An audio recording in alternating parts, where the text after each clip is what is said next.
Paris, 29 septembre 2025. Dans un monde où les philosophes dissèquent souvent l'amour comme une abstraction épicurienne ou une illusion nietzschéenne, Michel Onfray, figure emblématique de la pensée contemporaine, a franchi une ligne intime. À 66 ans, lors d'une émission diffusée sur Snooze le 25 septembre dernier, le natif d'Argentane a lâché ces mots simples, presque murmurés: « Elle est l'amour de ma vie ». Le « elle » en question? Dorothée s'accompagne depuis un quart de siècle, épouse depuis 2018 et pilier discret de son existence tumultueuse. Cette confession, prononcée d'une voix rauque marquée par les épreuves, résonne comme un chapitre inattendu dans l'œuvre d'un homme qui a toujours prôné la jouissance sensuelle sans entrave morale. Michel Onfray n'est pas un penseur de salon. Né le 1er janvier 1959 dans une ferme normande d'Argentan, fils d'un ouvrier agricole et d'une femme de ménage, il grandit dans la précarité rurale, bercé par les vents salés de la Manche.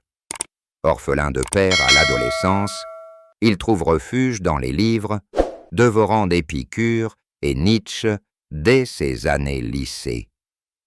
Philosophe de formation, il fonde en 2002 l'Université populaire de Caen, un bastion anti-élitiste où il vulgarise la pensée hédoniste. Auteur prolifique, plus de 100 ouvrages, des traités sur le contre-histoire de la philosophie aux pamphlets contre le capitalisme, Onfray est aussi un polémiste télévisuel, chroniqueur acerbe sur les plateaux, critique du progressisme woke et défenseur d'une laïcité musclée.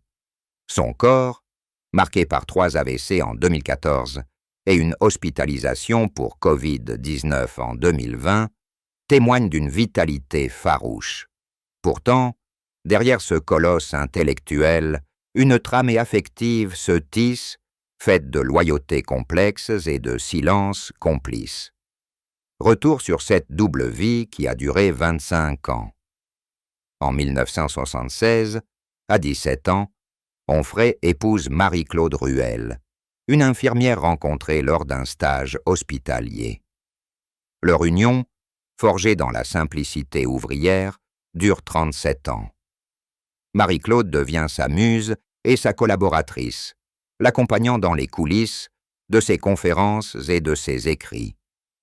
Mais dès les années 1990, Dorothée entre en scène. Assistante éditoriale initialement, elle gravit les échelons pour devenir indispensable. Gestion des agendas, relecture, soutien logistique. Dorothée n'était pas une ombre, mais une lumière parallèle, confie Onfray dans l'émission, les yeux fixés sur un verre d'eau tremblant. Marie-Claude, atteinte d'un cancer du sein diagnostiqué en 2010, sait tout. Elle connaissait l'existence de Dorothée, et Dorothée celle de Marie-Claude, admet-il, reprenant une formule déjà esquissée en 2018 lors d'une apparition chez Thierry Ardisson. Les deux femmes se croisent même. Dorothée aide à porter les bonbonnes d'oxygène de Marie-Claude dans ses derniers mois. La mort de cette dernière, en 2013, laisse Onfray veuf et vulnérable. 5 ans plus tard, en 2018, sous le soleil volcanique de la Martinique, au pied du mont Pelé à Saint-Pierre, il épouse Dorothée lors d'une cérémonie intime rapportée par Closer. Âgé de 61 ans, il scelle ainsi une union née dans l'ombre. Que révèle cette confession à 66 ans? Pas seulement une anecdote people, mais un écho philosophique profond. Onfray, héritier d'Épicure, théorise l'amour comme un plaisir charnel et intellectuel, libéré des chaînes monogames imposées sur le christianisme. Dans La force d'aimer, 2017, il plaidait déjà pour une trinité amoureuse, où les sentiments se déploient sans jalousie destructrice. L'amour n'est pas une possession exclusive, mais une circulation des désirs, écrivait-il. Sa vie en atteste. Cette polygamie consentie, cette harmonie triadique défie les normes bourgeoises. À l'heure où les scandales #MeToo ébranlent les intellectuels, Onfray assume sans phare. J'ai aimé 2 femmes, et chacune m'a enrichi différemment. Dorothée est celle qui m'a sauvé jour après jour. Cette vulnérabilité, rare chez un homme habitué aux joutes verbales, humanise le penseur. Elle interroge aussi l'âge. À 6 ans, loin des passions juvéniles, l'amour se révèle mature, ancré dans la gratitude. Dorothée, discrète dans les médias, apparaît comme une figure stoïque, une gardienne du temple, selon un proche anonyme contacté par notre rédaction. Elle gère aujourd'hui l'agenda de l'université populaire et coédite ses derniers essais, fusionnant sphères privées et publiques. Pourtant, cette révélation n'est pas sans ombre.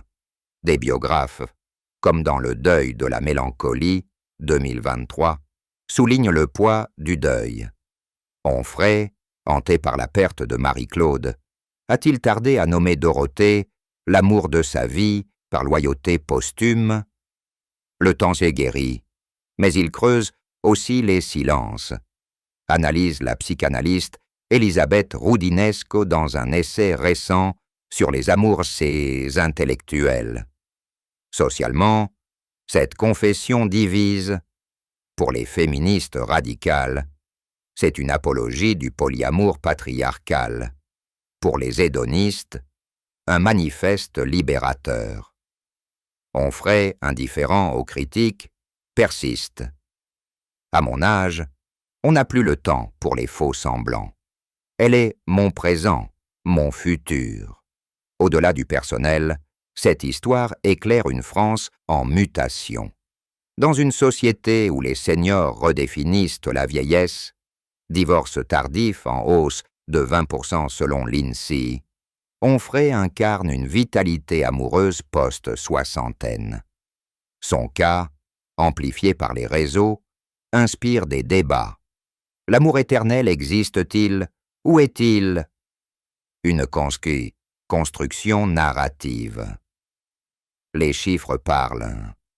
30% des Français de plus de 65 ans vivent en couple recomposé, perd l'Observatoire des familles. Onfray, en nommant son amour, normalise cette réalité, invitant à repenser la philosophie du désir au prisme de l'âge.